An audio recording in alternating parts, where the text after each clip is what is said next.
श्री ओम नमः सिद्धेभ्यः। जय श्री ओम नमः सिद्धेभ्यः। सर्वमंगल मांगल्यम सर्वकल्याणकारकम प्रधानम सर्वधर्माणां जैनम जयतु शासनम। जैनम जयतु शासनम। जैनम जयतु शासनम। पंच परमेष्टि भगवान की, आचार्य श्री गुरुवर कुंद कुंद महाराज की, आचार्य श्री गुरुवर विद्यासागर महाराज की।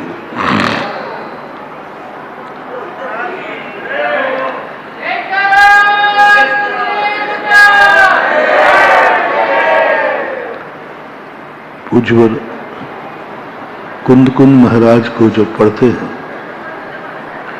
तो एक अलग जोश जागता है। उनको पढ़ने के बाद ऐसी अमरता का अनुभव होता है जैसे हम कभी ना मरे हों और ना मरेंगे। अध्यात्म ऐसा ही है। अध्यात्म पढ़ने के बाद तो क्या जन्म और क्या मरण, क्या सुख क्या दुख, क्या सुख और दुख, क्या मुस्कान क्या आंसू, क्या कांटे और फूल। ऐसी शाश्वत शक्ति और सत्ता ज्ञान का विषय बन जाती है, तभी इतना आनंद आता है। और जब वो ध्यान का विषय बन जाए तो कितना आनंद आएगा। और ध्यान के बाद जब उपलब्धि बन जाए, 9 लब्धियां, उसका आनंद क्या हो।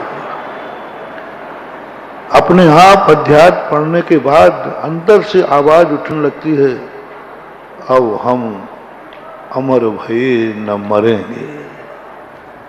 अपने आप उठता है, ये उठाया नहीं जाता। ऐसा लगता है कि हम मरेंगे नहीं, हम अमर हैं। कौन कहता है हम मरते हैं? हम तो अमर भये। अब हम अमर भये न मरेंगे।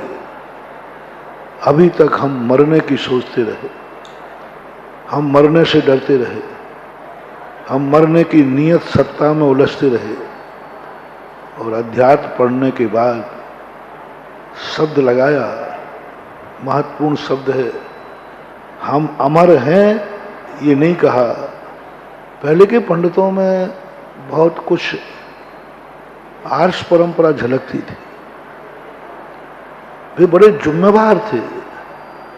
वे सोचते थे कि हम जो कार्य कर रहे हैं वो हमारा कार्य नहीं है, हम महामुनिराजों का कार्य कर रहे हैं। पहले के पंडित लोग उपदेश देते थे, ये मान के नहीं कि पंडित हूं मैं, ये मान के कि ये गद्दी मुनि महाराजों की है, उनके अभाव में हम उनका प्रतिनिधित्व कर रहे हैं, प्रतिनिधित्व कर रहे हैं। हमें उनकी जिम्मेवारी सौंपी है। डरते थे, कांपते थे, बहुत सावधानी होकर के लिखते थे, क्योंकि जिम्मेवारी दूसरे की, बड़ों की जिम्मेवारी छोटे को मिल जाए। और आज के लोग कोई जिम्मेवार नहीं है। आज भी अध्यात्म भजन लिखे जाते हैं, उनमें होता है हम त्रिकाली अमर हैं। कल भी अमर थे, आज भी अमर हैं, कल भी रहेंगे, ये लिखा जाता।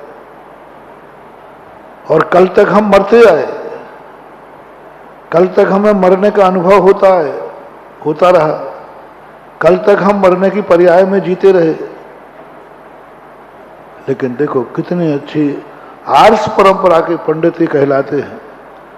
अब शब्द लगा दिया, अब हम अमर भये न मरेंगे। अब सम्यक दर्शन तो मुझे आज हुआ है ना, तत्व दृष्टि तो आज प्रकट हुई है ना, अध्यात्म तो आज आत्मा की पर्याय बना है ना। अब हम अमर भये न बने। अब शब्द पर मैंने बहुत ध्यान दिया। सीधा कह देते हम अमर हैं, अमर रहेंगे। अब हम अमर भये न रहेंगे। ये शब्द कब लिखा हुआ? अब जब उनको प्रतीति में आया होगा कि जब से मैंने अध्यात्म पढ़ा है तब से मैं अमर हो गया। हर चीज में ही उन्होंने, किसी पंडित ने ये नहीं लिखा कि हम राग द्वेष से रहित हैं,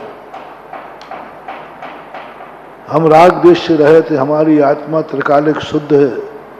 पहले के पंडितों ने क्या लिखा? राग सहित जग में रुलो, मिलो शरागी, बीत राग भेंटो अबे। अबे पे जोर देना, अनादिकाल से नहीं था। देखो, एक शब्द ने आर्ष परंपरा बना दी। मैं तो राग कुटेव, यानी राग द्वेष की सत्ता हमने स्वीकार कर ली, लेकिन अब कोई डर नहीं है। अब कोई डर नहीं है, क्योंकि मुझे वीतराग भगवान मिल गए। बीमार व्यक्ति तभी तक डरता है जब तक डॉक्टर नहीं मिलता। जैसे आप एम्बुलेंस में आते हो ना, तो रास्ते में दुख बार बार देखो, जिंदा है, जिंदा है, और जैसे ही डॉक्टर की कस्टडी में पहुंच जाता है 50% सहायता मिल जाती है। अब कोई डर की बात नहीं है। अब मरीज कहाँ पहुंच गया? अस्पताल तक पहुंच गया। अब जो होगा सो दिखा। ऐसा ही जब सच्चा देव साथ गुरु मिल जाता है, तब वो निश्चिंत होता है सब में दृष्टि। अब कोई डर नहीं है। अब मेरा राग कुटेव मिटेगा पक्का है, क्योंकि मुझे वीतरागी मिल गया। अब मैंने अध्यात्म पढ़ लिया है, अब हम अमर भये न मरेंगे। ऐसी अनुभूति अंदर से निकलती है, निकालना नहीं, निकलती है। अध्यात्म को थोड़ा सा भी कभी चिंतन में लाओ, जोश जागता है। कभी मच्छर वगैरह काटते ना तो बहुत तकलीफ होती है, बहुत दर्द होता है, सामयिक बढ़ जाती है। थोड़ा सा कुंद कुंद स्वामी की चॉकलेट आई नहीं, हिम्मत आ जाती, यूं बैठ जाता हूं। छिज्जदिवा भिज्जदिवा निज्जदिवा अहिजाद विपल्यम जम्मा तम्मा गच्छदि तहा भी न परिग्रहो मज्ज। 1 मिनट को ऐसा जो काय का मच्छर है, कुछ नहीं कर सकता, मैं बैठा हूं। इस विल पावर से मैं समझता हूं अध्यात्म सबसे अच्छी दवा है हार्ट अटैक से बचने की। अध्यात्म सबसे अच्छी दवा है जिनको घबराहट होती है। अध्यात्म सबसे अच्छी दशा है जिनका ब्रेन हेमरेज होता है। अध्यात्म सबसे अच्छी दवा है जिनका ब्लड प्रेशर हाई होता है। यदि वो सही मन लगा करके अध्यात्म पढ़ लें, घबराहट हो ही नहीं सकती, घबराहट समाप्त हो जाएगी। क्योंकि अध्यात्म हमें वो विल पावर देता है, किससे घबरा रहा हो, कौन क्या मेरा बिगाड़ लेगा।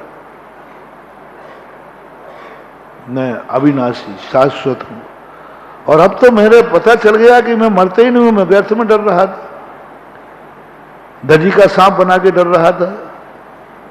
मैं मरता हूं, मैं मरते ही नहीं। एक ऐसी अनुभूति कभी आप करना। अध्यात्म की बातों में पुण्य और पाप, शुभ अशुभ कर्म में बहुत कुछ साहस आता है।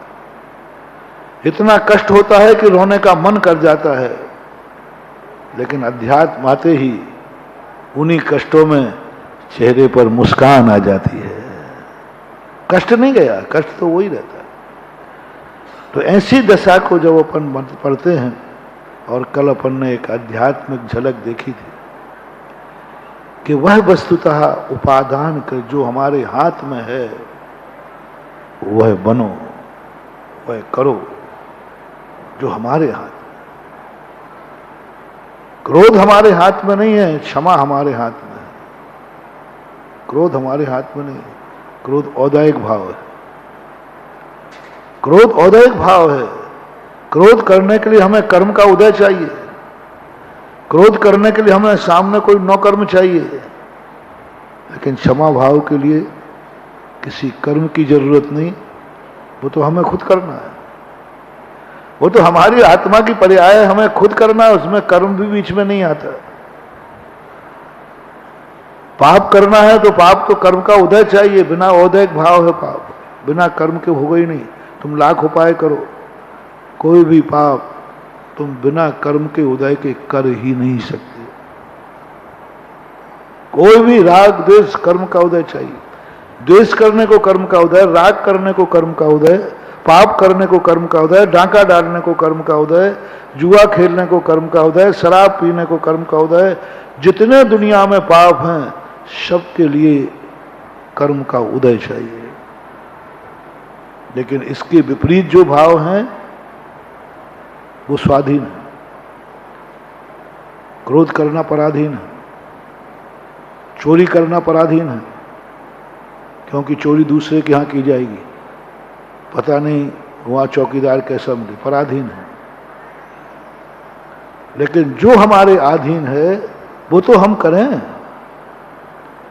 वो तो हम कर सकते। हिंसा पराधीन है, अहिंसा स्वाधीन है। अहिंसा स्वाधीन। पुरुषार्थ सिद्धोपाय में पूज्यवर अमृतचंद सूर्य महाराज ने हिंसा को पराधीन कह दिया।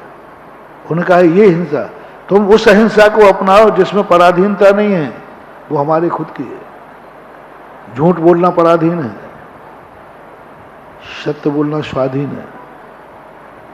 सारे पापों को देख लो, सब पराधीन है। तो जो हमारे हाथ में है वो तो हम कर नहीं रहे हैं, जो दूसरे के हाथ में है उसके टेंशन में आ रहे हैं। उसके लिए हम सोच रहे हैं कि ये हम कैसे करें, कैसे करें। जो है वह अपने आप में करो। हम न सोचें कि हमें भगवान बनना है, हम सोचें हमें अरहंत बनना है, आप्त बनना है। हमें तीर्थंकर नहीं बनना, हमें भगवान नहीं बनना, हमें अरहंत बनना है। एक बहुत बार बड़ी विचित्र बात है कि अमृतचंद सूरी को जब हम पहले थोड़ा सा हम लिखते थे कि ये बात उनकी बोलना ठीक नहीं है। किसी को भी बोल रहे भगवान आत्मा, संसारी प्राणी को ना भगवान आत्मा बोल दिया, भगवान आत्मा बोल दिया। मैंने कहा ये शब्द, क्योंकि उस समय तब मैं नहीं जानता था शब्दों को। मैंने कहा भगवान तो अरहंत तो सिद्ध परमिष्टि को बोलते हैं, ये इसको क्यों भगवान बोल रहे हैं। बड़े आदमियों की कोई बात हमें समझ में नहीं आती है तो मेरा नेचर है, मैं उसको कभी गलत नहीं कहता, लेकिन सही भी नहीं कहता, ये भी ध्यान रखना है। उसको पेंडिंग में डाल देता हूं, कभी ना कभी समझ में आएगी। ये तो विश्वास है कि इनसे गलती तो नहीं हो सकती, क्योंकि महान है। ये बात जरूर है कि हमें समझ में लेट में आती है। अब समझ में आया, बहुत बड़ी बात। महानुभाव सारे जगत के लोग सुने, जो अपने आप को भगवान मान करके इतरा रहे हैं, वो सुने। उन्होंने पूरे साहित्य में भगवान शब्द का उपयोग तो किया है, अरिहंत शब्द का उपयोग नहीं किया। मैंने कहा ये क्या, कहीं साहित्य में नहीं कहा शुद्ध निश्चय न से सब अरहंत है। भगवान शब्द का प्रयोग किया है, अरहंत शब्द का प्रयोग नहीं किया, सिद्ध शब्द का प्रयोग नहीं किया, साधु शब्द का प्रयोग नहीं किया, गुरु शब्द का प्रयोग किया है। अकलंग स्वामी ने राजवाचक में चितयोग गुरु, चितयोग गुरु, गुरु शब्द का प्रयोग किया है। और गुरु शब्द हम किसी को भी प्रयोग कर लेते, भगवान शब्द का प्रयोग कर लेते, लेकिन साधु शब्द, तपस्वी शब्द का प्रयोग नहीं किया उन्होंने। किसी संसारी प्राणी को यह नहीं कहा वो तपस्वी हो भगवान तो कहा है, वो भगवान तो कहा, अरिहंत नहीं कहा, सिद्ध नहीं कहा। ये बहुत बड़ी बात है। भगवान शब्द है मात, भगवान शब्द का अर्थ है भाग्यवान। भग धातु से भगवान बनता है, पुण्यवान, भाग्यवान, क्योंकि ये जीव है। जीव अनंत शक्तियों का भंडार है, इसलिए भगवान तो हो सकता है, लेकिन वो अरहंत नहीं हो सकता, क्योंकि अरहंत तिजोरी को नहीं देखता, अरहंत वर्तमान की पर्याय को देखता है। भगवान नाम की कोई पर्याय नहीं है, अरहंत नाम की पर्याय है। भगवान तो एक पद है, भगवान तो एक नैमित्तिक शक्ति है। अरहंत किसी को नहीं कहा। पूरे हमने सब साथ में कहीं अरहंत कह देते तो फिर जरूर तकलीफ हो जाती। और हमें कल के प्रवचनों से ध्यान रख लेना, हमें भगवान नहीं अरिहंत बनना है। हमें भगवान नहीं आप्त बनना है। भगवान 18 दोषों से रहित होता है, ये जैनागम में नहीं लिखा। भगवान सर्वज्ञ होता है, ये जैनागम में नहीं लिखा। जैनागम में लिखा अरहंत सर्वज्ञ होते, अरहंत 18 दोषों से रहित होते। हाँ, अरहंत भी भगवान है, लेकिन जो भगवान है वो अरहंत हो, ये कोई नियम नहीं है। और हमें अरहंत बनना है। अरहंतों में अनंत सुख है, भगवानों में नहीं। अरहंतों में अनंत सुख है। अरहंत जो पर्याय है वो अनंत सुख देने वाली है। सिद्धों की जो पर्याय है वो अनंत सुख देने वाली है। इसी प्रकार गुरु पद में आनंद नहीं है, गुरु पद में आनंद नहीं है, तपस्वी और साधु पद में आनंद है। किसी भी मंत्र में गुरु शब्द का प्रयोग नहीं किया जैनाचार्यों ने। किसी भी मंत्र में, मैंने बहुत सारे मंत्र देखे, किसी भी मंत्र में गुरु शब्द का प्रयोग नहीं है। सभी शब्दों में गुरु शब्द और भगवान शब्द, ये दो प्रयोग नहीं हुए। अरहंत शब्द प्रयोग किया, लास्ट में साधु शब्द का प्रयोग किया। साधु बनो। साधु की जाप होती है, गुरु की जाप नहीं होती है। गुरु का मंत्र नहीं होता, साधु का होता है। साधु का गुरु मंत्र दे सकता है, लेकिन गुरु मंत्र में बैठ नहीं सकता। द्रव्य संग्रह में आया ना, अन्नम च गुरु उपदेशेन 35 शोध 56 सददुग में सवय झाय परमेठी वाच वाणम अन्नम, ऐसा कुछ। अन्नम च गुरु उपदेशेन, वहां देखो गुरु ने दिया है, लेकिन उसमें गुरु शब्द का प्रयोग नहीं है। आपके ध्यान में कहीं आ रहा हो तो मुझे शेयर करना कि गुरु शब्द का कौन सा मंत्र है। गुरु शब्द का, क्योंकि गुरु के कोई मूल गुण नहीं होते। गुरु की कोई परिभाषा नहीं होती। गुरु वह है जिसने मेरे ऊपर उपकार किए। वो कोई भी हो सकता है, कोई भी हो सकता है। उपकारी का नाम गुरु है, लेकिन साधु हर व्यक्ति नहीं हो सकता। जैन दर्शन में जहां साधु का मंत्र बनाया, गुरु का मंत्र नहीं, साधु का मंत्र बनाया, साधु के मूल गुण बनाए। किसी मूलाचार में गुरु के 28 मूल गुण नहीं है, साधु के 28 मूल गुण है। साधु के 28 मूल, गुरु के मूल गुण नहीं, कहीं पढ़े ही नहीं मैंने।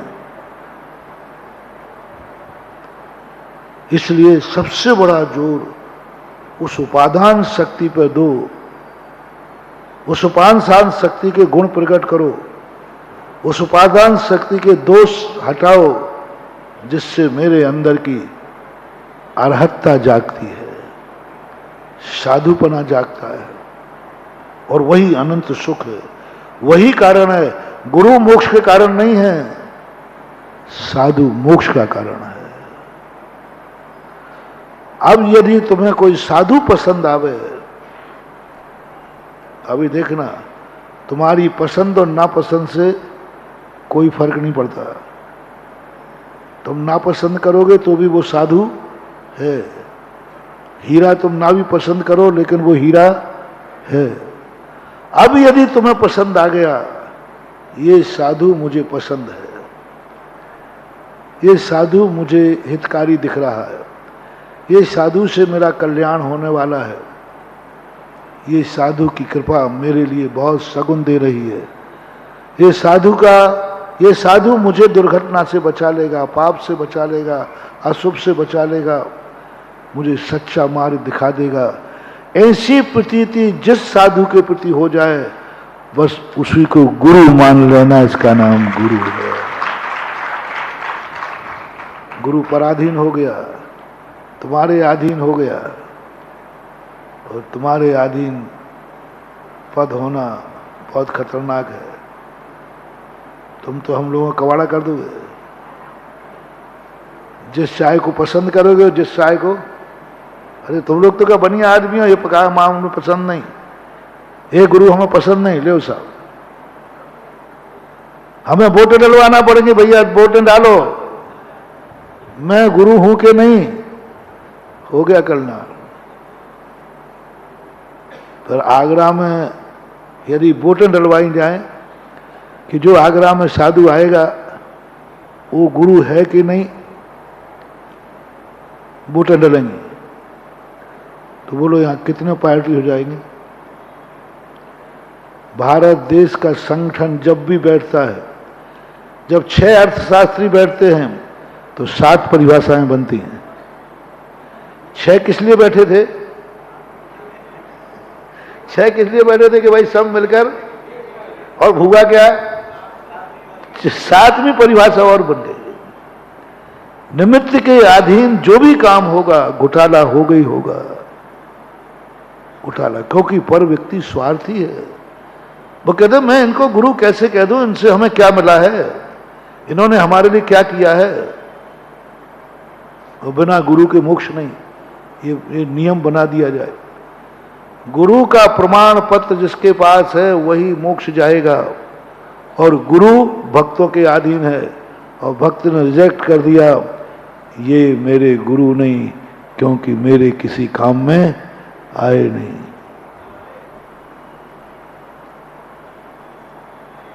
अब फैल गुरु कहां जाएगा, क्योंकि उसको तो वोट ही नहीं मिली, कहां जाएगा। इससे समंत्रभद्र महाराज कहते हैं कि तुम्हें गुरु नहीं बनना, क्योंकि गुरु भक्त के अधीन है, तुम्हें साधु बनना है। इसमें वोटों की कोई जरूरत, कोई माने या ना माने, तुम साधु थे, साधु हो और साधु रहोगे। साधु तक किसी से खंडित नहीं होती, एक भी कोई मानने वाला नहीं है। कितने साधु हैं जंगलों में दीक्षा ली, किसी को पता ही नहीं कि वे साधु, तो भी साधु बनकर कल्याण कर गए। कितने अरहंत हैं जिनका पता ही नहीं, अंतकृत केवली हैं, एक अंतर्मुह तो केवल ज्ञान हुआ, मोक्ष लग गए, हमें नाम तक पता नहीं, क्योंकि वो स्वाधीन था। और वो स्वाधीनता को फिर दुनिया देखे, इनका काम इनके ऊपर छोड़ दो। तुम बोलो अपनी दृष्टि में तुम सच्चे साधु हो। तुम पूछो जिनवाणी मां से, क्या मैं सच्चा साधु हूं? तुम पूछो दुनिया से, अरहंतों से, मैं साधु हूं? तो हर व्यक्ति कहेगा हाँ साधु तो हो, लेकिन तुम मेरे गुरु नहीं हो। यदि तुम मेरे से पूछो कि महाराज आपके गुरु कौन है, तो फट से मेरे मुंह से क्या निकलेगा? तो फिर महाराज जी ये संसार के सारे आचार्य, ये संसार के सारे साधु सब बेकार हैं क्या? सब बेकार हैं क्या? मैंने ये तो कहा ही नहीं। तो आपने स्पष्ट कर दिया, कहा नहीं लेकिन सब तो कर दिया। आपको कहना चाहिए जितने संसार में साधु हैं सब मेरे गुरु हैं। कैसे कह दूं? कैसे कह दूं? आवाज से मैंने संसार के समस्त गुरु महाराजों की, मामला गड़बड़ हो जाएगा, ध्यान रखना। गुरु एक होता है, साधु 3 कम 9 करोड़ होते हैं। गुरु एक होता है जो मेरा, मैंने कहा ना, गुरु वही है जिससे हमारा उपकार हुआ हो, हमारी आंखें खुली हो। ज्ञानांजन सलाकया चक्षुरुन्मीलितम येन तस्मै श्री गुरुवे नमः। हमारी ज्ञान रूपी अंजन को, हमारी आंखों को खोल दिया है, वो मेरा गुरु है। लेकिन साधु 3 कम 9 करोड़ है, जितने भी हैं सब साधु हैं। साधु की आराधना की जाती है, गुरु इष्ट होता है, साधु आराध्य होता है। गुरु इष्ट होता है, साधु आराध्य होता है। इष्ट गुरु वो कहते हैं जिससे हमारी सिद्धि होती हो, हमारा काम निपटता हो, हमारी समस्या का समाधान होता हो, जो हमारे काम आता हो, जो हमारे काम आवे। हमें ज्ञान नहीं था, हमें ज्ञान दिया, वो गुरु है, वो हमारे काम आ गया ना। मेरे काम आ गया, मेरे दोष लगा था, मुझे प्रायश्चित लेना है, किससे लूं? साधु से लूं कि गुरु से लूं? प्रायश्चित किससे लिया जाता है? गुरु से। स्पष्ट आगम में आए, साधु से प्रायश्चित नहीं, गुरु से प्रायश्चित लेना है, क्योंकि गुरु है वो मेरे प्रायश्चित देता है, मुझे ज्ञान देता है, मुझे मार्ग बताया, मुझे दीक्षा दी। जब भी मेरी समस्या जाती है तो कौन भी मेरी समस्या निपटाता है? 3 कम 9 करोड़ साधु कि हमारा गुरु। आगरा हम 3 कम 9 करोड़ के कहने पे आए हैं कि गुरु के कहने पे आए हैं? नहीं, हम 3 करोड़ 9 करोड़ मुनिराजों से अनुमति लेते तब आते।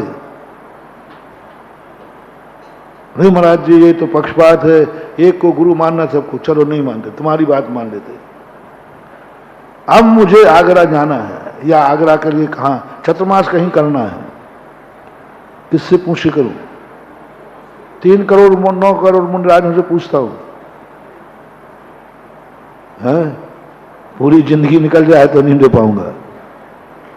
अब 3 करोड़ 9 करोड़ की कैसे अनुमति लूं? वे सब मेरे गुरु हैं, मैं कैसे अनुमति लूं?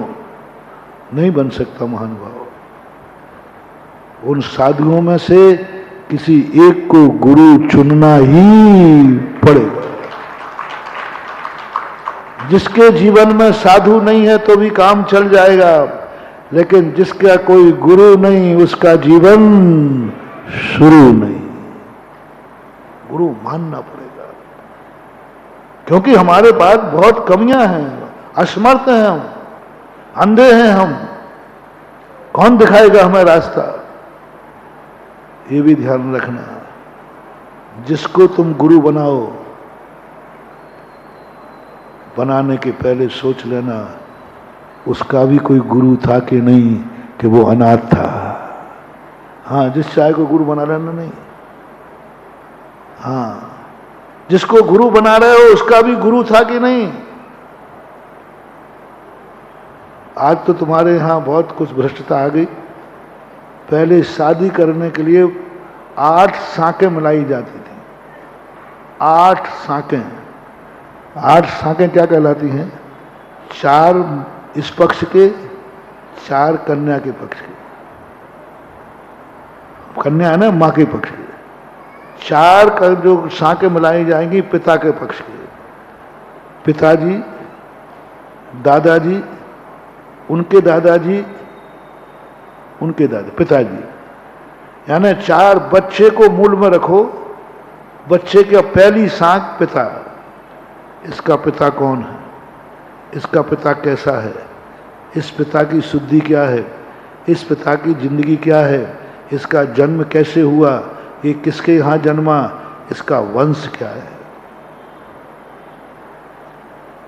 शादी किससे करना है?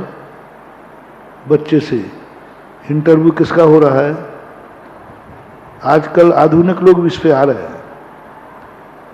कई स्कूलों में जब जाओ तो आजकल बच्चे का इंटरव्यू नहीं लेते हैं,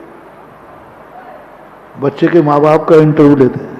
अरे भाई पढ़ना बच्चे को, इसलिए क्यों नहीं? अच्छे स्कूलों में नियम बना दिया, जो हाईएस्ट टॉप स्कूल हैं उनमें नियम बना दिया कि बच्चे के एडमिशन के पहले उनके माँ बाप को इंटरव्यू देना पड़ेगा। यदि वो इंटरव्यू में पास हो गए तो बेटे का एडमिशन होगा, नहीं तो नहीं। मैंने कहा ये परंपरा तो ठीक नहीं। पर मैंने कहा गलत कहने के पहले थोड़ा देखे इतिहास को, और इतिहास में यही मिला, शादी बच्चे की होना है, शादी बच्ची की होना है, लेकिन इंटरव्यू पिता कौन है? पिता का रूप क्या है? पिता के सीआर क्या है? रेपुटेशन। पिता की सीआर क्या है? बच्चे से मतलब नहीं। पिता की मिल गई तो फिर जिस पिता की मिली, इसका पिता क्या था? दादा। उस पिता की सीआर क्या थी? उसका वंश क्या था? उसका खून क्या था? उसका अंश क्या था? उसके मिलने के बाद एक और लोग, उसका पिता कैसा था? 3 पिता और एक स्वयं, ये 4 सांकें मिलाते थे तब कहीं अपनी कन्या किसी को देते थे। ये हुई, अभी नहीं दी, अभी तो आधा हुआ है, अभी आधा हुआ। ये तो पिता की 4 सांकें हुई। फिर से रिपीट करूं, और ये पौधे बहुत निकलता था पुरानी पत्रिकाओं में, आप देखना। डॉक्टर चंपत राय ने इसके ऊपर एक केस लड़ा था, बैरिस्टर चंपत राय हुए, कि 8 सांकों को लेकर के विवाद हुआ था समाज में। कोई समाज ने 8 सांकें मिलाए बिना शादी कर ली थी, उसका समाज ने बहिष्कार किया था। फिर बाद में क्या हुआ वो अभी बाद में बताता हूं। 8 सांकें मिलाए बिना शादी कर लेता था, समाज से बहिष्कार है। 4, पहला तो बच्चे का कैसा है, उसको पूरा जांचो। बच्चे के पिता कैसे हैं, पिता के पिता कैसे हैं, उसके पिता कैसे हैं, यानी 4 शुद्धि चाहिए। सीआर कैसी है इन चारों की। फिर 4 माता के, यहां इसने जिसका दूध पिया है, ये तो खून की हुई 4 आंखें। ये 4 सांकें जो हैं खून की हुई। अब 4 सांकें दूध की चाहिए। खून और दूध दोनों ही से मिलकर तो शरीर बनता है। दूध की 4 सांकें, जो इसकी मां ने जन्म दिया है, वो मां किस कुल की है, किस जाति की है, वो कैसी है, उस मां की मां कैसी थी, और जो मां है उस मां की मां कैसी थी, यानी नानी की मां पर नानी। यानी एक कन्या को अपने घर की बहू बनाना या कन्या को कहीं भेजना, मां की 4 पीढ़ी, पिता की 4 पीढ़ी जो शुद्ध होती थी, तब कहीं विवाह संबंध होता था। उस केस के बाद फैसला हुआ कि ये 8 सांकें ज्यादा होती, बहुत सारे बच्चे बच्चियां कुंवारे रह जाए मिलना कठिन है। फिर 4 सांकों पे आया फैसला। बैरिस्टर चंपत राय की अध्यक्षता में मीटिंग हुई उत्तर भारत में। पूज्यवर शांति सागर महाराज उस समय थे। 4 सांकों पर निर्णय हुआ। कुछ वर्षों तक ये 4 सांकें चली, फिर 2 सांकों पे आ गए। यानी 2 देख लीजिए, अब ज्यादा मत देखो, खुरापात मत करो। बेटा बेटे का बाप, माँ और बिटिया और माँ का उसकी माँ, ये 2 पक्ष देख लीजिए। 2 पे आ गया। और आज सांखें गायब है। आज तो कोई सांख है ही नहीं, जिसको जो पसंद आ जाए वही सांख। ये समाज की भ्रष्टता का मापदंड है। चलो तुम्हारी तुम जानो, हम तो अपनी बात करते हैं, हम गुरु की बात कह रहे हैं। हमें गुरु बनाना है। सारे साधु को नहीं हो सकते वो, क्योंकि मैंने पहले ही कहा गुरु का कोई मूल गुण नहीं है। गुरु की कोई भी डेफिनेशन नहीं मिली शास्त्रों में, गुरु का कोई स्वरूप देखने में नहीं आया शास्त्रों में, गुरु का कोई मंत्र नहीं देखने में आया, कुछ नहीं मिल रहा। गुरु की कोई भी परिभाषा गुरु की नहीं मिल रही है सभी शास्त्र को। और 3 दिन से तो मैं इसी पे घूम रहा हूं। किसी भी आचार्य ने किसी भी शास्त्र में गुरुओं की परिभाषा नहीं बनाई, गुरु पर मंत्र नहीं बनाया, सब ने साधु की परिभाषा बनाई। अब इन सब साधु में, और अपना काम साधु से नहीं चलेगा, गुरु से चलेगा। गुरु एक होता है, साधु अनेक होते हैं। साधु 3 कम 9 करोड़ हैं, वे सब परम गुरु हैं। अभी मैं बता रहा हूं, इष्ट गुरु और आराध्य गुरु। जब हम स्वीकार कर लेते हैं कि ये साधु मेरे योग्य है, ये साधु मुझे पसंद है, इसकी चर्या मुझे पसंद है, इसका ज्ञान मुझे पसंद है, इसका ध्यान मुझे पसंद है, इसका आचरण मुझे पसंद है, इसके आचार विचार मुझे पसंद हैं, बस जैसे तुमने पसंद शब्द किया तैसे वह साधु तुम्हारा गुरु बन गया। अच्छा कहना और पसंद करने में अंतर है। साधु तो अच्छा है, तो तुम्हें पसंद है, ये अभी नहीं कह रहा हूं। साधु तो अच्छा है लेकिन पसंद है, पसंद करते ही बस तुम्हारा गुरु बन जाएगा। नमोस्तु करते ही तुम्हारा गुरु बन जाएगा। नमोस्तु उसी को किया जाता है जो पसंद हो। नमोस्तु करते ही गुरु बन गया। लेकिन नमोस्तु तो अपन 3 कम 9 करोड़ को करते हैं। अब इसमें 2 भेद करो, एक आराध्य और एक इष्ट गुरु। इष्ट गुरु वही है जो प्रत्यक्ष हमारे ऊपर उपकार किया हो, जैसे अभी मैंने कहा था शिक्षा दीक्षा आदि दिया हो, वो मेरा इष्ट गुरु है। उसी की आज्ञा से, उसी के निर्देशन में मेरी जिंदगी चलने वाली है। उसी की आज्ञा से मैं विहार करूंगा, सारी क्रियाएं उसी से करूंगा। 3 कम 9 करोड़ महाराजों से मेरा काम सदने वाला नहीं है। मुझे विहार करना है, 3 कम 9 करोड़ की सहमति कहां तक लेता फिरूंगा। और विदेश क्षेत्र में मंगाऊंगा, अनुमति दो, मुझे आगरा जाना है। जब तक तो अनुमति आएगी तब तक वो आएगी ही नहीं। तो फिर उन्होंने कहा तुम अपना एक इष्ट गुरु बनाओ जो तुम्हारे काम आए, और सारे लोगों को आराध्य गुरु करो। आराध्य गुरु और इष्ट गुरु में बहुत अंतर है मालूम। इष्ट गुरु मात्र समस्या का समाधान है। इष्ट गुरु हमारी समस्या का समाधान है। बिना इष्ट गुरु के कल्याण हो जाएगा, लेकिन बिना साधु बने बिना कल्याण नहीं होगा। इष्ट गुरु कोई नहीं बन पाया तो कोई बात नहीं, लेकिन साधु आराध्य गुरु, और आराध्य गुरु जो होते हैं, इसलिए अपने नमोकार मंत्र में इष्ट गुरु को नमस्कार नहीं है, आराध्य गुरु को नमस्कार है। पूरे मंत्रों में आराध्य गुरु को नमस्कार है। ये मेरे आराध्य। जब कोई सिद्धि करना हो, जब कोई शक्ति जागरण करना हो, जब आत्मा के वैभव को प्राप्त करना हो, तो आराध्य गुरु को जपना। नमो वरिहंताणम, नमो सिद्धाणम, नमो आयरियाणम, नमो वज्रयाणम, नमो लोये।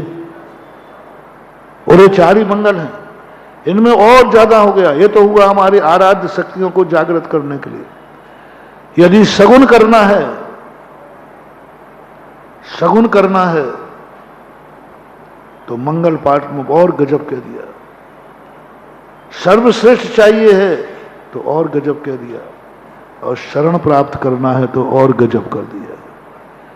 नमोकार मंत्र में तो 5 पद रखे क्योंकि ये पांचों पद आराध्य पद है, आराधना के लिए पद हैं। इनसे हमें बहुत कुछ मिलता नहीं है, इनके माध्यम से हमारी शक्तियां जागृत होती हैं। ये कुछ नहीं देते, आशीर्वाद भी नहीं देंगे, प्रवचन भी नहीं देंगे, कुछ नहीं देंगे, मात्र इनका ध्यान करने से हमारी शक्तियां जाग जाती हैं। ये आराध्य गुरु दीपक के समान होते हैं कि इनकी संगति करने से वो दीपक हमें कुछ भी नहीं देगा, लेकिन हमारा बुझा हुआ दीपक जल जाता है। आराध्य कुछ नहीं देंगे, वो दीपक कुछ नहीं देगा। बात अपना दीपक ले जाइए, टच करेंगे, हमारा दीपक जल जाएगा। ये आराध्य गुरु है। जब मैंने सोचा कि मंत्रों में किसी गुरु का नाम न लेकर आराध्यों को नाम दे रहे हैं, आराधना जब भी तुम्हें करना है महानुभाव, पंच परमिष्टि की करना, किसी नाम की नहीं करना। इष्ट की सिद्धि ऋषभ देव के नाम से नहीं होगी, महावीर के नाम से नहीं होगी, अजितनाथ भगवान के नाम से नहीं होगी, अरहंत के नाम से होगी, ऋषभ देव के नाम से नहीं होगी। अभी बता रहा हूं ऋषभ देव के नाम से क्या होगा। यदि आपने कह दिया नमो विश्वाणम, आपकी कोई शक्ति नहीं जागेगी, आप असमर्थ हैं, असमर्थ ही रहेंगे। और आपने कह दिया नमो जनानम, बस कहते ही आपकी शक्तियों का जागरण चालू हो गया। नमो जनानम, जो जितना व्यापक होगा उसकी एनर्जी उतनी व्यापक होगी। नमो विश्वाणम व्यापक नहीं है, एक पर टिका हुआ है, उसकी शक्तियां एक ही होगी। नमो जनानम कितना व्यापक है, पूरे 3 लोक में फैला हुआ है। मंत्र व्यापक होता है, इसलिए उन्होंने विश्वानम मंत्र को नहीं रखा विशेष मंत्रों में। नमो जनानम, जितनी सिद्धियां हैं नमो जनानम। मैंने एक बार कहा था, अतिशय देखना, आप करके देखना, और हो रहा है। घर में चैत्यालय है, उसमें आदिनाथ भगवान की मूर्ति है, महावीर स्वामी की भी है, हो सकता है 24 तीर्थंकर की भी हो। और अब आइए थोड़ा सा, समाज का मंदिर है पंचायती, वहां भी वही भगवान है। थोड़ा सा बाहर जाइए, अतिशय तीर्थ क्षेत्र है, जो कितने लोगों का है। मेरा थर्मामीटर बड़ा विचित्र है महानुभाव, मैं किसी भी क्षेत्र की एनर्जी नापता हूं, पहले पूछ लेता हूं यह क्षेत्र पर अधिकार कितने लोगों का है, कितने लोग इसे अपना मानते हैं, कितने लोग इसे अपना मानते हैं।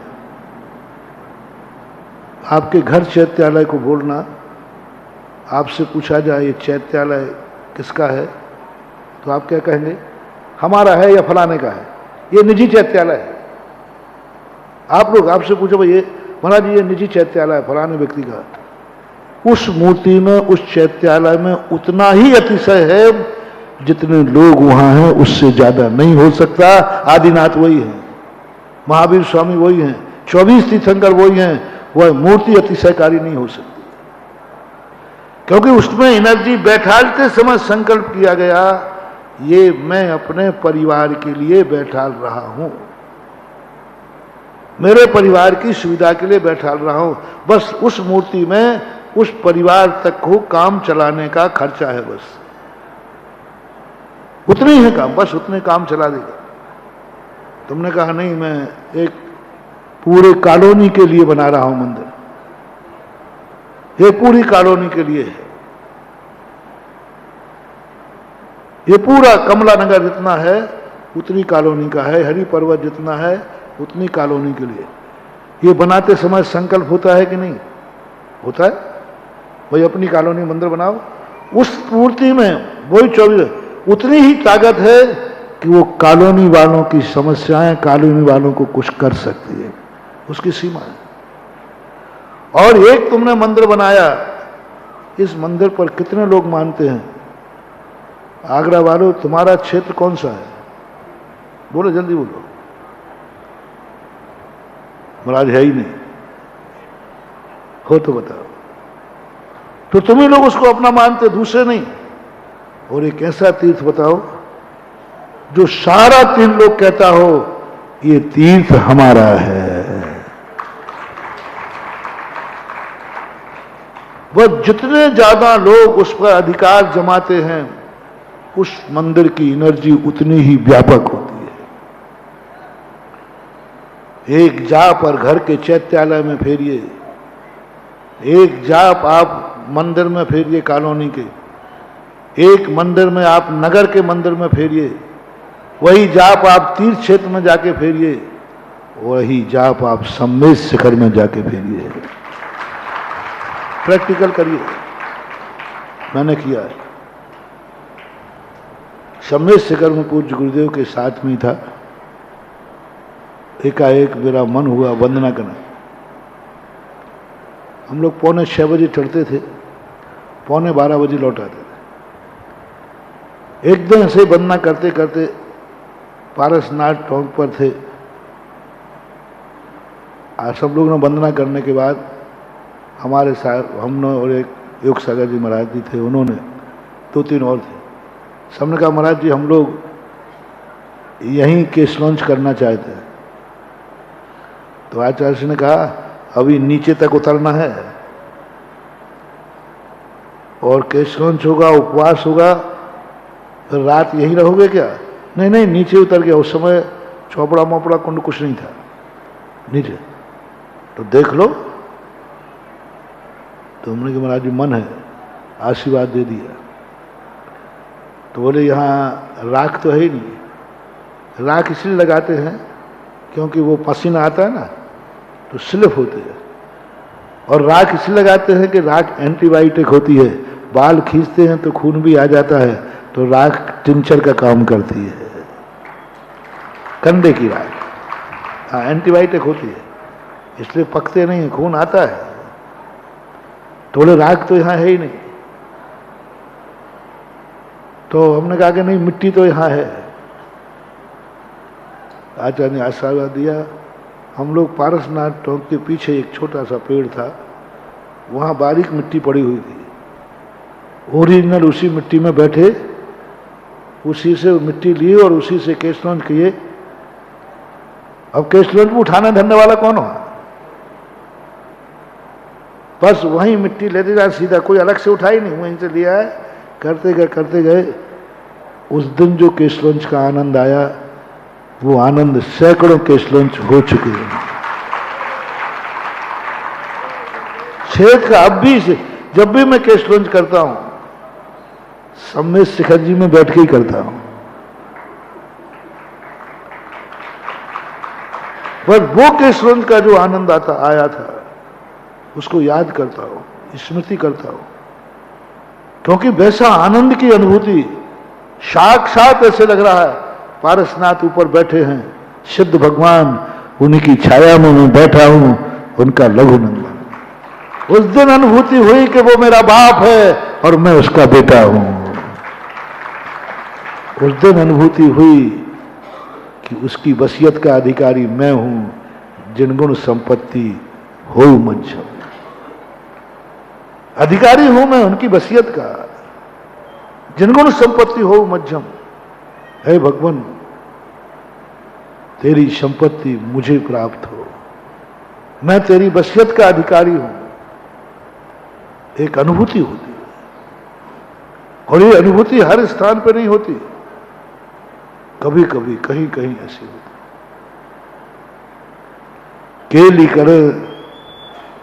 केली करे सो मार्ग में, जिन माही जिनेश्वर के लघुनंदन।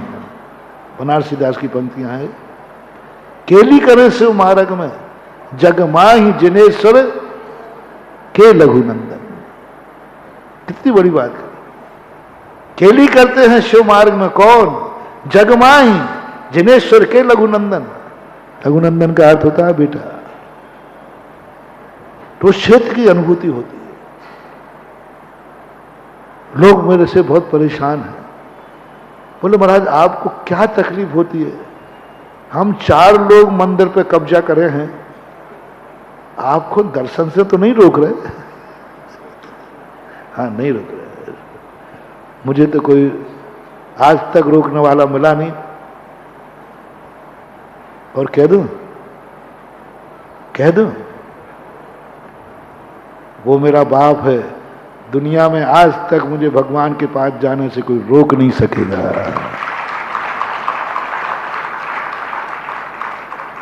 कोई रोक नहीं पाएगा, चिंता मत करना।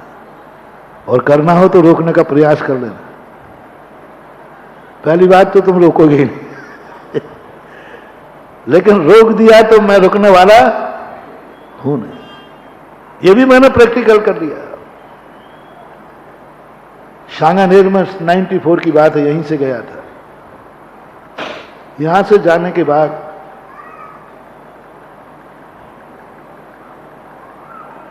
पूरी कहानी नहीं बता रहा, सांगानेर सीधा पहुंचता, वहां चर्चा चली तो मैंने कहा ठीक है अपन दर्शन। महाराज जी देख लो, वहां तक आज तक आचार्य गए हैं, मुनि महाराज कोई गए नहीं। और एक छुल्लक जी ने थोड़ा सा किया था तो वे अंधे हो गए थे, नाम भी बता दिया उन्होंने, गए थे, उसके बाद उनको कुछ दिखा नहीं। और आप आचार्य नहीं हो? मैंने कहा ये तो पक्का है, मैं तो आचार्य नहीं। तो आप महाराज वहां जाने की मत सोचो, क्योंकि अभी तक जितने गए उज्ज्वल शांति सागर देशभूषण आदि महाराज सब आचार्य गए। और जिस ढंग से हमें डराया गया, एक धन्य कुमार पांड्या जी थे, मैं भी घबरा गया। मैंने कि भगवान, उन्होंने जिस ढंग से मेरे से कहा मैं भी डर गया। मैंने भगवान के सामने बैठ के कहा, भगवान आप मुझे इतने प्यारे नहीं हो कि मैं अपना मुनिपद दाव पर लगा दूं। आपसे ज्यादा प्यारा मुझे मुनिपद है, बैठे रहो, अंदर नहीं आना आपके पास। भगवान से भी ज्यादा प्यारा है मुझे अपना मुनिव्रत। मैंने भगवान से कहा मैं अपने मुनिव्रत को दाव पर नहीं लगाऊंगा। आपके दर्शन करने के लिए मैं मुनिव्रत पर दाव को लगाऊं? अरे आपका दर्शन नहीं होगा तो कुछ भी नहीं बिगड़ेगा, लेकिन हमारा मुनिव्रत चला जाएगा तो मेरा तो सब कुछ बिगड़ जाएगा। साधु को, त्यागी को, सम्यक दृष्टि को सबसे ज्यादा 3 लोक में सबसे ज्यादा मूल्यवान मानना चाहिए तो अपना व्रत, नियम, धर्म, भगवान से भी बड़ा। एक दिन मैंने कहा था, अभी कुछ दिन पहले, कि एक और भगवान महावीर का दर्शन होना है साक्षात। भगवान महावीर ने टाइम दिया, इतने बज के इतने सेकंड पर मैं तुझे दर्शन दूंगा। इट में भी पॉसिबल होना नहीं है, एक समझाने की भाषा। और उसी समय यहां सामने चींटी जा रही है, चींटियां हैं। हम पैरों से, यदि भगवान महावीर उसी समय आ गए, अब भगवान महावीर को देखता हूं तो चींटी जाती है। उन्होंने कहा चलते हुए दर्शन करना, मैं भी नहीं रुकूंगा, तुम भी मत रुकना, चलते हुए दर्शन करना। अब चींटी देखूं या महावीर को देखूं? जिंदगी में पहले बार किसी से खुश हुए महावीर, जिनके दर्शन के लिए सारा जगत तरसता है। और मुझे मौका मिल गया मुनि को, और उसी समय चींटी को देखना है। दोनों में से एक कर सकते हो, एक कर सकते। मिथ्या दृष्टि, 99% मिथ्या दृष्टि, भगवान को देखेंगे। अरे भगवान देखना, भगवान का दर्शन, साक्षात भगवान का दर्शन मिल रहा है, ओ भाग्य है मेरे। सम्यक दृष्टि कहेगा नहीं, भगवान छूटे तो छूट जाए, लेकिन मैं चींटी को देखूंगा। महानुभाव, चींटी और भगवान में कंपेयर करना, एक तुच्छ चींटी के लिए भगवान को छोड़ दिया, एक तुच्छ चींटी के लिए विकलत्र भगवान को छोड़ दिया। हां, जैन धर्म यही सा नाम धर्म है। जैन धर्म को भक्ति परम धर्म नहीं कहा, अहिंसा परम धर्म कहा। भक्ति को परम धर्म क्यों? महावीर स्वयं कहते हैं, बेटा देख, तू मुझे देखेगा ना तो अधिकतम भक्ति बन पाएगा, मेरे दर्शन करने से भक्त बन पाएगा, लेकिन चींटी को देख के चलेगा तो तू खुद भगवान बन जाएगा। अहिंसा व्रत भक्त बनने के लिए होता है कि भगवान बनने के लिए? बोलो। मोक्ष का मार्ग है, भगवान बन जाएगा। और मेरे दर्शन करने से क्या भक्त होगा? यदि जीवों की आराधना होती है, किस काम की सम्मेद शिखर की वंदना, आत्म का घात होता है, किस काम का मेरू की वंदना, मरना पड़ेगा। मुनि कहते हैं भगवान, मैंने सीधा भगवान आदिनाथ भगवान के सामने बैठ के कहा, मैंने कि भगवान मैं मुनि व्रत दाव पर नहीं लगाऊंगा, आपसे ज्यादा प्यारा है मुझे हमारा व्रत। यदि दोनों में से एक को छोड़ना पड़ेगा तो मैं आपको छोड़ दूंगा। आज भी कह रहा हूं, मैं भगवान को छोड़ दूंगा, लेकिन जहां मुनि व्रत छोड़ने की बात आएगी, मैं तो मर जाऊंगा तो मर जाऊंगा। तुम अभिशाप दे दो तो दे डालो, मारना है तो मार डालो, लेकिन मैं मुनि व्रत को दांव पर नहीं लगाऊंगा। आदिनाथ भगवान के गढ़वाला में बैठा था, उन दादाजी ने मुझे डरा तो दिया ही था।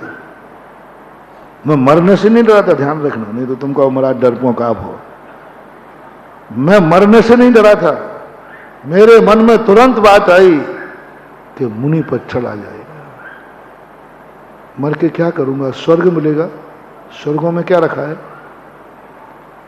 इनके दर्शन हो भी गए और दर्शन करके मर जाऊंगा तो क्या मिलेगा, स्वर्ग मिलेगा, स्वर्गों में क्या रखा है। पूज्यवर अमृतचंद सूरी महाराज चारित चूड़का की टीका में लिखते हैं, मुनि महाराज से कहा, अति कर्कश आचरण मां भूतो, अति कर्कश आचरण नहीं करना है,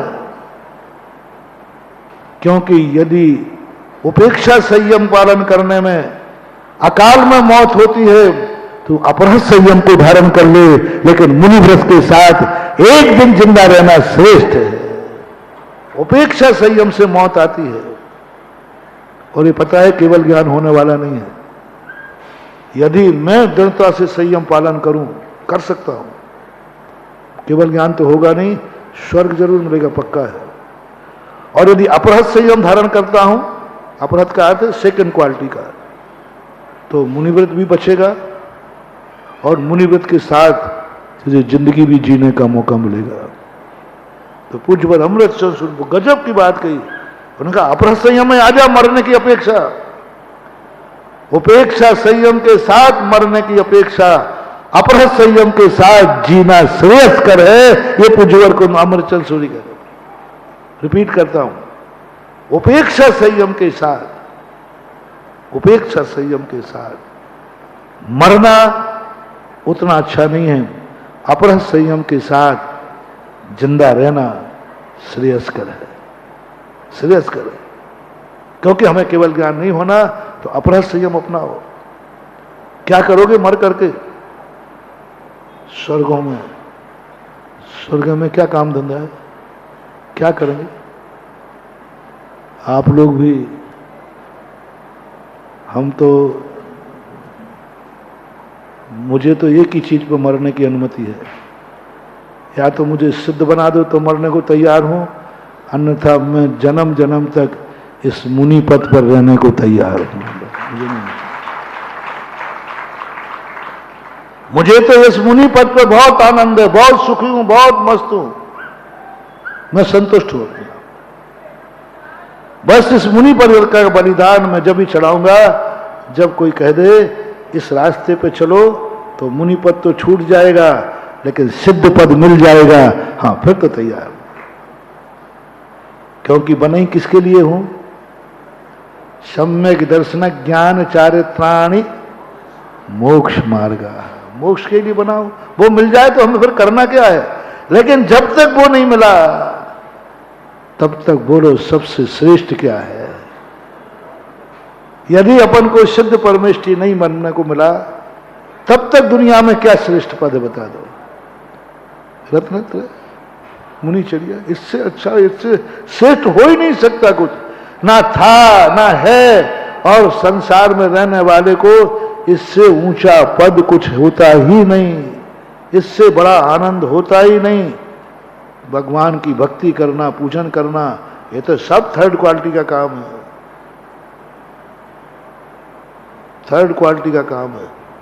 फर्स्ट क्या है बोलो? उपेक्षा संयम। कौन सा उपेक्षा संयम? जिससे मोक्ष मिलता हो। सेकंड क्या है? अपरहस संयम, जिसमें अपने व्रतों का निर्दोष पालन, मूलच्छेदो न हवदि, मूलच्छेदो न हवदि, जिसमें हमारे मूल गुण की विराधना ना हो, वो अपरहस संयम सेकंड नंबर पर है। और थर्ड नंबर पर क्या है? भगवान की भक्ति, भगवान की भक्ति, भगवान का सहारा, भगवान का आलम्बन।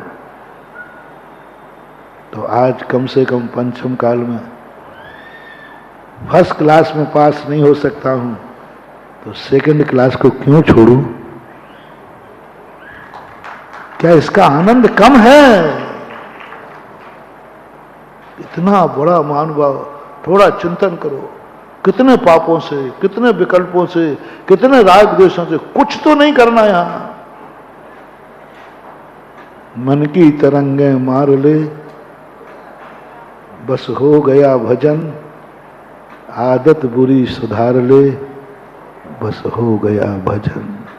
साधुता में कुछ नहीं है, कुछ नहीं करना, मात्र मन की तरंगे रोकना है।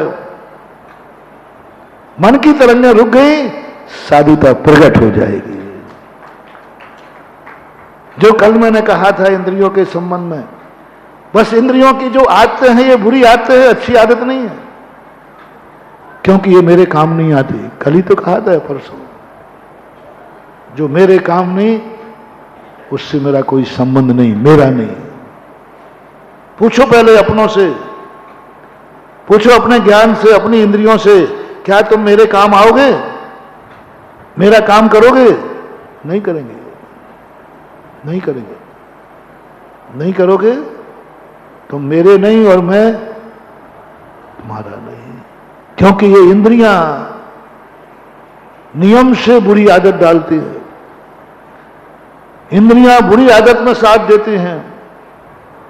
और साधुता क्या है? आदत बुरी सुधार ले, बस हो गया साधुता। और क्या? कोई भी चीज ऐसी देखने की बात आवे जो हमारे लिए हितकारी नहीं है, कल्याणकारी नहीं है, वहां देखना, वहां अपनी आंख झुका ले, बस साधु की आंख हो गई। और चश्मा यूं यूं कर ले, डाकू की आंख हो गई। और है क्या? आंख झुक जाए, साधु की आंख है, बस इतना ही है साधुता। जो देखने लायक नहीं वो आंख झुका लो, बस इतना सा। साधुता में क्या रखा है? कुछ नहीं है। झुकाना है, कान बंद करना है, अपने आप को बस इंद्रियों की जो बुरी आदत है वो सुधार ले। इसलिए मैंने भगवान से कहा, भगवान नहीं, आपके दर्शन करने का मेरा मन बहुत है, मेरा मन भूगर्भ में जाने का है और मैं दर्शन करना चाहता हूं, लेकिन इतना बड़ा बलिदान नहीं दूंगा मैं। मुनि पद को दाव पे नहीं लगाऊंगा मैं। कह दिया मैं नहीं जाऊंगा। आपके दर्शन नहीं होंगे तो कोई फर्क पड़ने वाला नहीं है। कितने लोग हैं जो आपके दर्शन के बिना भी आत्मा का कल्याण करके मोक्ष चले गए। जम के सुनाई फिर भगवान को हमने रेफरेंस दिया, जैसे कोर्ट में आप लोग देते ना दूसरे कोर्टों के, इसने दिया। मैंने भगवान का मन को देखो फलाने फलाने लोगों ने, अंजन चोर ने कभी आपका दर्शन नहीं किया था, किया था कभी अभिषेक किया उन्होंने, कभी पूजा किया, बोले नहीं किया। मन के वो मोक्ष चला गया, मोक्ष चला गया। ऐसे स्थान पर जाके बैठ गए जहां मुनियों को मुनि पद दाव पर लगाना पड़े तो बैठे रहो। क्या मजा। बड़े लोग क्या है, जब छोटा भिनभिनाता है ना तब बड़े भी शांत बैठते हैं, इसको भिनभिना लेने दे थोड़ा सा। बड़े लोग जल्दी नहीं बोलते, छोटे लोग क्या है, सामने वाला बोल नहीं पाए उसके पहले एक झापड़ जड़ देते हैं। और बड़े लोग बड़े शांत होते, बोले इसको निकल जाने दो, इसके अंदर वो शांत होकर सुनते रहते हैं। और अंत में कहते हैं, सुनो महानुभाव, किसने कहा कि मुनि पर दाव पर लग जाएगा? मैंने कि यहां का ठेकेदार कह रहा है, यहां का जो मंदिर का अध्यक्ष है, मंदिर का अध्यक्ष कह रहा है, वहां देख लो आप। ओह, क्या भगवान ने प्यार की भाषा बोली। बोले बेटा तू अध्यक्ष की बात मानता है कि मेरी बात मानता है?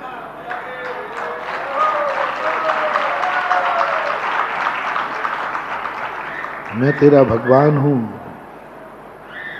और मेरे दर्शन के लिए मैं अपने बेटे का मुनि पर दाव पर लगा दूं तो काय का भगवान हूं, काय का भगवान हूं। मुनि पद दाव पर लगा, जो मुनि पद है, अरे मेरे दर्शन से तो मुनि पद पर निखार आता है, मेरे दर्शन से तो लोग रत्नत्रय लेते हैं, मेरे दर्शन से तो सम्यक दर्शन होता है, मेरे दर्शन से तो रत्नत्रय पुष्ट होता है। बस हमने कहा नहीं भगवान आपकी मानूंगा, तो बस भगवान ने कहा चला जा, मिल जाएंगे दर्शन।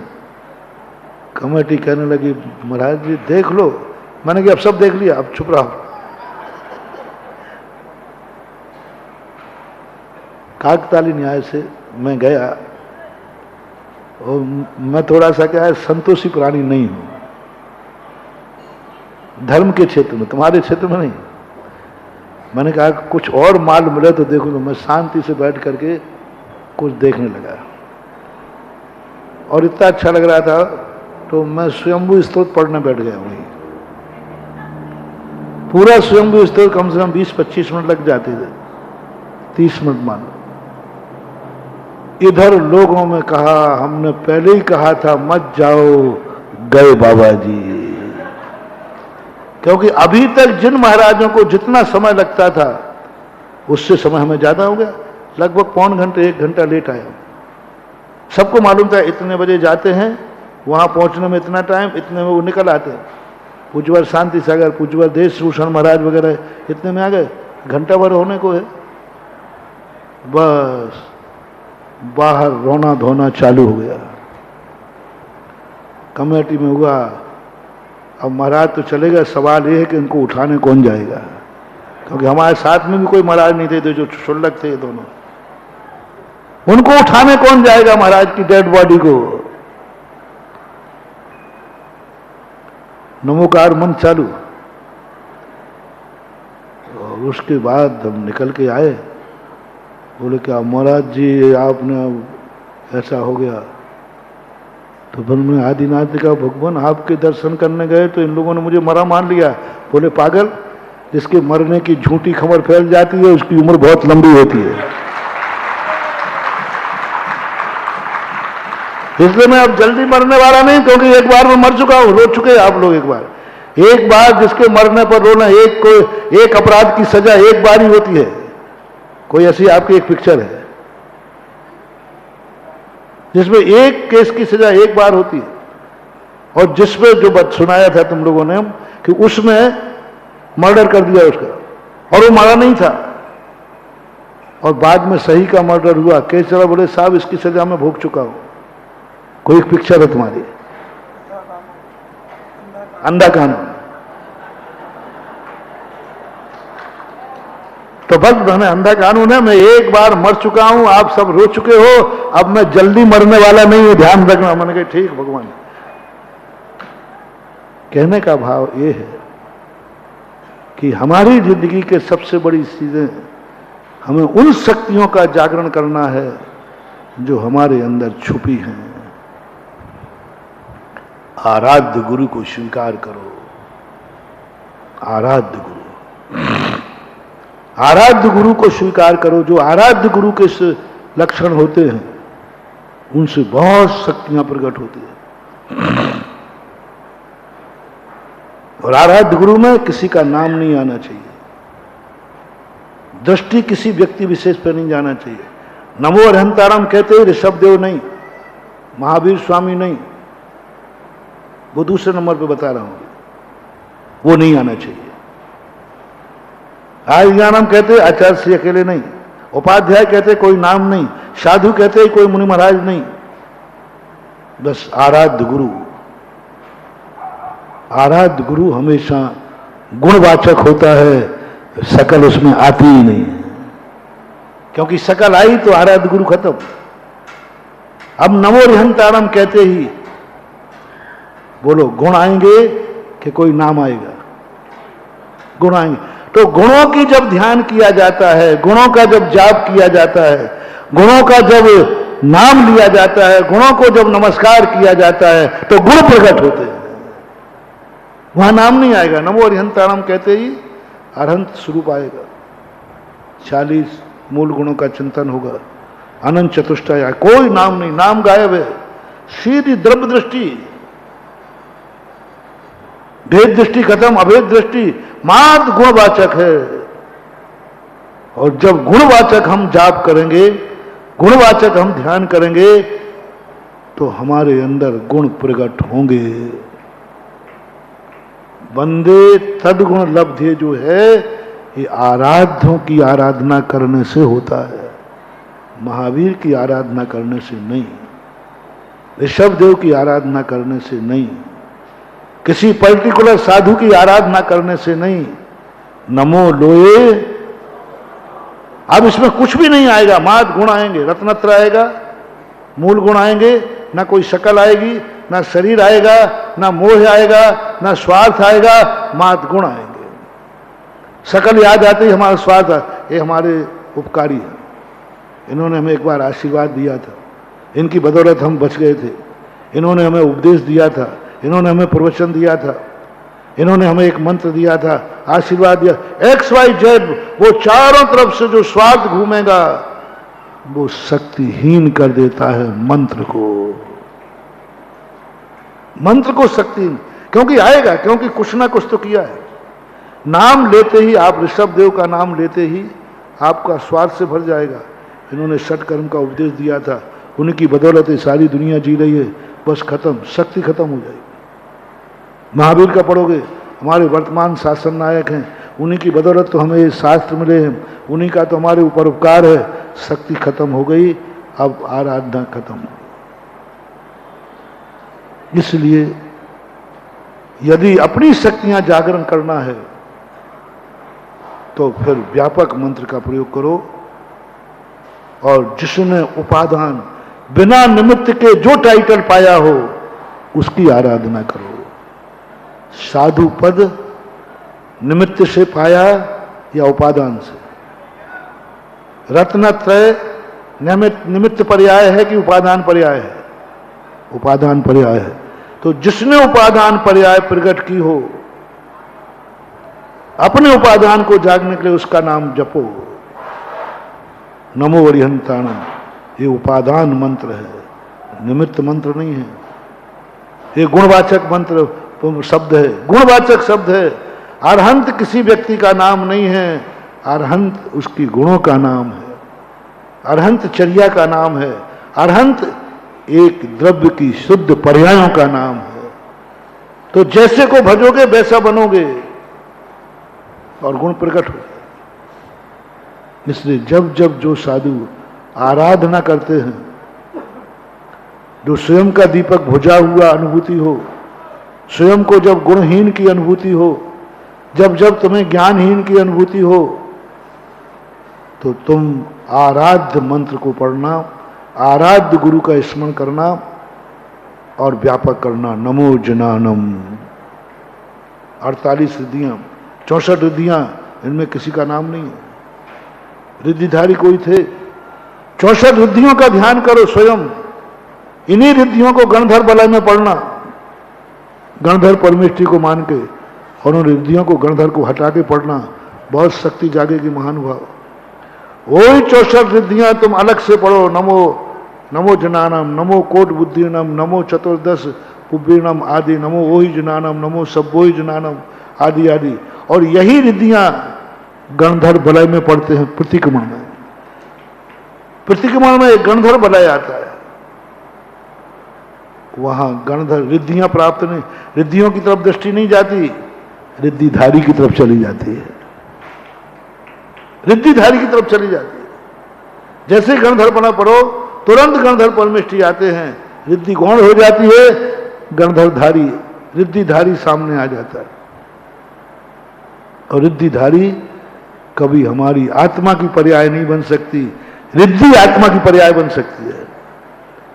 रिद्धिधारी मेरे से सदा भिन्न था, सदा भिन्न है और सदा भिन्न ही रहेगा, लेकिन रिद्धि हमारी आत्मा की पर्याय बन सकती है, हमारे अंदर प्रकट हो सकती है। अरहंत मैं खुद बन सकता हूं, तपस्वी मैं खुद बन सकता हूं, क्योंकि ये पर्याय आत्मा में उत्पन्न होती है। इससे 64 रिद्धियों का ध्यान करना और 64 रिद्धिधारियों का ध्यान करना, इसमें दोनों की एनर्जी बिल्कुल भिन्न है, बिल्कुल भिन्न है। अब आप आइए, समय आपका हो गया अभी। अब आपको वो भी यदि ध्यान में आ जाएगा तो बताऊंगा कि यही नमो अरिहंताणम की शक्ति बताई अभी, नमो विश्वाणम, नमो महावीराणम, इसकी शक्ति, इसके भी मंत्र बनते, इसकी भी पूजा होती। हमारे यहां दो कही, स्तुति और वंदना। स्तुति और वंदना दोनों में से श्रेष्ठ क्या है? दोनों श्रेष्ठ है। जब आत्मा की शक्ति जागरण करना हो तो स्तुति करिए, और जब विपत्तियों से हटना हो तो वंदना करिए। जैसे हम ऋषभ देव नाम ला देंगे तो ऋषभ देव के नाम लाते ही ये संकट मोचक मंत्र है। इष्ट गुरु, आराध्य गुरु, आराध्य गुरु से आत्मा के गुण प्रकट होते हैं और इष्ट गुरु के नाम से संकट दूर होते हैं। अब निर्णय करना है कि हमें क्या चाहिए। संकट दूर करना है तो आराध्य गुरु से नहीं होंगे। आराध्य गुरु संकट दूर नहीं करेगा, उससे संकट सहन करना पड़ेगा, संकट सहन करना पड़ेगा। और इष्ट गुरु का यदि तुम नाम लोगे तो आपके संकट दूर होंगे। जैसे भक्तांबर, इष्ट स्तोत्र है, आराध्य नहीं है, आराध्य नहीं है, आराध्य नहीं। हालांकि हमने भक्तांबर को आराध्य बनाने का थोड़ा दुस्साहस किया है, क्योंकि भक्तांबर मुझे बहुत प्रिय है। और जब मैंने पढ़ा उसको तो मैंने कहा ये तो इष्ट देव का स्तोत्र है, इष्ट देव का स्तोत्र है, और मुझे संकट नहीं हटाना है, मुझे तो सहन करने की शक्ति प्रकट करना है। मुझे तो शक्ति चाहिए, मुझे संकटों को दूर करना है, मुझे दुश्मन का नाश नहीं करना है, मुझे खुद अमर होना है। कोई मुझे मारने आ रहा है, हे भगवान मुझे मारने के पहले ये मर जाए, नहीं, मेरा ये भाव नहीं। बताओ मेरा भाव क्या है? हे भगवान ये मुझे मारने आ रहा है, उसके पहले मैं अमर हो जाऊं। देखो दोनों में कितना अंतर हुआ। ये मारने आ रहा है, ये मर जाए, हिंसा है, और ये मारने आया है, मारने के पहले मैं अमर हो जाऊं, इसी का नाम अहिंसा है। अध्यात्म यही तो मजेदार चीज है महानुभाव। अध्यात्म कहती है तू उसके मारने का भाव कर रहा है, उतना भाव अमर होने का कर ले, वो ज्यों का त्यों रह जाएगा और तेरा बेड़ा पार हो जाएगा। महावीर भगवान की। मित्रों, हम बचपन में संगीत की क्लास में जाते थे। सितार सामने होता था, स्वर सब में से निकलते थे, स्वर सब मीठे होते थे, लेकिन संगीत के गुरु समझाते थे